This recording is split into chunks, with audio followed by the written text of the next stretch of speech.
Hello, today let's talk about turn heuristics and concepts that usually only professional players are aware of, but that really are easy to understand and no one talks about for free in the internet. Without further explaining, let's have a look. Let's start with very easy flop situations. We are in position cut off against the big blind and we're looking at three boards. King 7-3 rainbow. As you can see here, a 1/3 range c-bet is fine. So 1/3 is going to be our c-bet size on this board for today's purpose. Now let's have a look at a second board. Queen 7-6 rainbow, a board where 50% as you can see here is fine. Of course you could use other sizes as well, but for today's purpose we are going to use 50% on Queen 7-6 rainbow. The third board we're going to look at is 9-8-3 rainbow, a board where you could use a 75% size. So today we're using 75% c-bet on the cutoff on this 9-8-3 rainbow board. All good, now to the turn. Let's keep it simple and for all these flops use the same turn, which is going to be a 2 of clubs. King 7-3 rainbow with the 2 of clubs, rainbow turn again. You see the strategy, mostly overbet or check back. What about the Queen 7-6? Queen 7-6 2, rainbow, also a board, even after the 50% c-bet, even after a different board, we are still mostly using overbet or check back. Does it also apply for 9-8-3? Let's have a look. 9-8-3 2, rainbow, it's the same, again a different board, a different flop c-bet size, but again we're using a strategy of overbets or check back.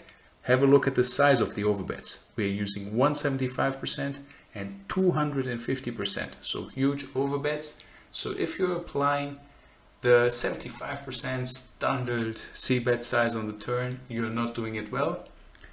First quick simple heuristic for you. After a flop c-bet and the turn is a break, a small break like 2 here, you use big sizes. Don't just use 75% here, it's not as good. Now let's make things a little bit more interesting and get away from the rainbow boards. Let's keep the same rainbow flops, but let's make the 2 of clubs become a 2 of spades. So we have a flush draw on the turn. And now we see that there are slight differences. You see here on the king high board, but overall we are still mainly using overbet or check back. The same applies on the king 7-6 board with the 2 of spades now, or the 9-8-3 board with the 2 of spades bringing a flush draw. So in short we can say that regardless if the 2 is a flush draw or the 2 is a rainbow 2, we change the sizing frequencies a little bit, but still use very big sizes or check back. This turn heuristics using the polarized sizing on the turn after the 2 break is very well known for regular players, and any decent reg should know this and will be using these sizings. Now we're going to start to see something that already some of them do not know or at least ignore while playing. Let's see what happens when we face a turn 175% bet. We saw that 175% bet for all these boards after all these flop c-bet sizes work. So let's start with the King 7-3 2 rainbow turn. We fold about 66% of the time. On the Queen 7-6 2 rainbow turn, we fold about 65.5% of the time. And on the 9-8-3 2 rainbow board, we fold roughly 61.5% of the time. So you see that on the 9-8-3 2 board, we fold considerably less. So the guys before the solvers came out, old school poker players, they would look at it from a math point of view, MDF, minimum defense frequency, they see a bet size, they see how much of the range they need to defend according to this bet size. Now after the solvers came out, we already know that sometimes ranges get to overfold, so when your opponent's ranges crushes your, we can overfold even more than MDF. Positions also have to do with it, so we don't fold exactly the same in position and out of position, even if the bet size is the same.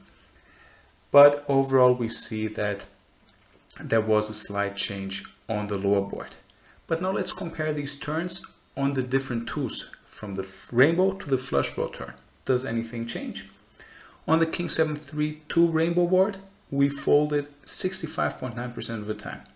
On the flush draw 2, we fold 65.5% of the time, which is basically the same. Now on the Queen 7-6 2 rainbow board, we folded 65.4% of the time. On the flush draw 2, 64.8% of the time. Still pretty similar. Now, what on the 9-8-3-2 rainbow board? We fold 61.4% of the time, and on the flush draw 2 of spades turn, we fold 61.7% of the time. So even a bit more here on the flush draw too. So overall, we can say that folding frequencies change according to some boards. But the difference between flush draw rainbow boards regarding the folding frequency is not really significant. Are regular players really able to get to similar frequencies on the rainbow or flush draw turn? Let's play some poker to find it out. So with Queen 5 of diamonds, we're going to overbet huge as it's an allowed size on 9-8-3-2 rainbow. Cool, it's an allowed sizing and it's allowed with this hand. Now let's do the same on the 9-8-3-2 board with the flush draw. Oh, we have only checks with the same combo. Now calling, we have 9-7 of diamonds. On the rainbow board, we call, allowed. Now let's do the same on the board with the flush draw. After all, we still have the same top pair. Oh no, it's a mistake. Strange.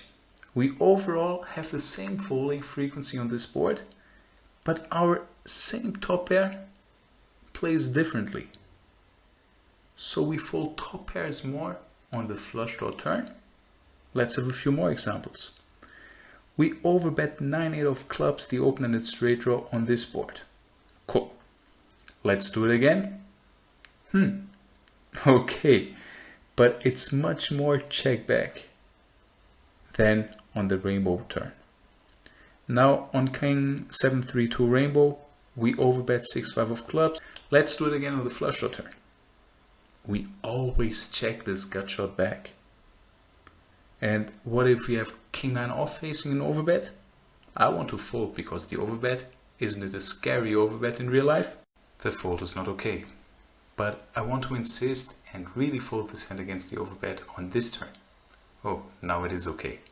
So you see the difference between the same hand on the flush draw and rainbow 2 on the turn, despite overall the folding frequencies on this board being similar. This has something to do with us having flush draws in our range on the 2 of spades, but not on the 2 of clubs. I'm not saying that you should get to the same frequencies in real life, of course this is very hard, but there are some exploits to be made if you understand this. So let's understand what is happening here and keep in mind a few heuristics. Here you can visualize the different turn barrel strategies on the rainbow flush draw 2 for the King 7-3 flop. Have a look that strategies are somewhat similar. We will be using less of the very big sizes on the flush draw turn, which is going to be a tendency, but overall somewhat similar. If we filter for the strategy with the open-ended straight draw, we see a clear difference. The same with the gut shot filter. There's lots more betting with these hands on the rainbow turn. So pay attention to your turn frequencies with your draws. If you're barreling the same amount of straight draws on the flush draw turns compared to the rainbow turns, it is possible that you're going to have too many draws in your turn barreling range. For optimal turn barreling strategies, pay attention to the turn card. And now facing the bets. We know that folding frequencies are similar, so we now have flush draws on the flush draw turn. We will mostly continue with the flush draws. How do we achieve that the folding frequency overall is somewhat similar? We need other hands to fold more. So here you have the top pair filtered, where you see that there is a difference in how you play top pair on the flush draw complaining to the rainbow turn. Please allow me to show you that the logic will be the same on the Queen 7-6-2 board. On the flush draw turn, we will be barreling less of our gut shots and open-ended straight draws compared to the rainbow board. And when facing a bet, we are going to again defend more of our top pair on the rainbow turn. And even if we filter for the open-ended straight draw, you can see that those facing a bet also play differently on these two different turn cards. Not surprisingly, on 9-8-3-2 we see similar, so when barreling we barrel more of the open-ended straight draws and gut shots when there's a rainbow turn and less of them when there's a flush draw turn. After all, we also have flush draws in our range on the 2 of spades. And when defending a bet, again on the rainbow turn, we are going to defend more of our top pairs compared to the flush draw turn.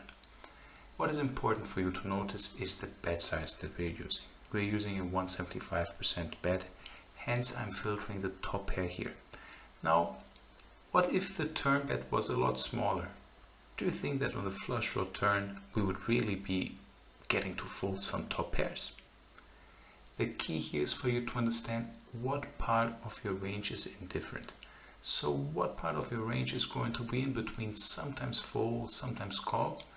This could be ace high on different boards, on different board textures, sizes, bet sizes. So sometimes on the rainbow turn, you are going to fold less of your ace highs than on the flush draw turns where you could be folding all of your ace highs. It could sometimes be for the pocket pairs. Just find out whatever in your range is going to be indifferent. Due to the rainbow turn not bringing flush draws and our range not wanting to overfold against the bet size, we need to make up for not having flush draws by calling a little bit more of indifferent hands. Now, this is an advanced concept. I'm not going to expect especially beginners here to start calling at the right frequencies or barreling at the right frequencies. It's just something to think about. Even if you don't believe you're going to apply this to game, to call right, to bet right, but you should know neither are your opponents at HEURISTICS. So given you won't know the exact frequencies, at least think about how to deviate on these kind of boards against your opponents. What do you think the optimal exploit is going to be when barreling on a turn rainbow? What is going to be the correct exploit when facing a bet on the rainbow turn? If you want to know what exploitative poker really looks like, or if you want to get better at this game theoretically speaking, contact me for coaching. If you want to see more of these videos for free, just thumbs up, share the videos and subscribe the channel. See you in the next one.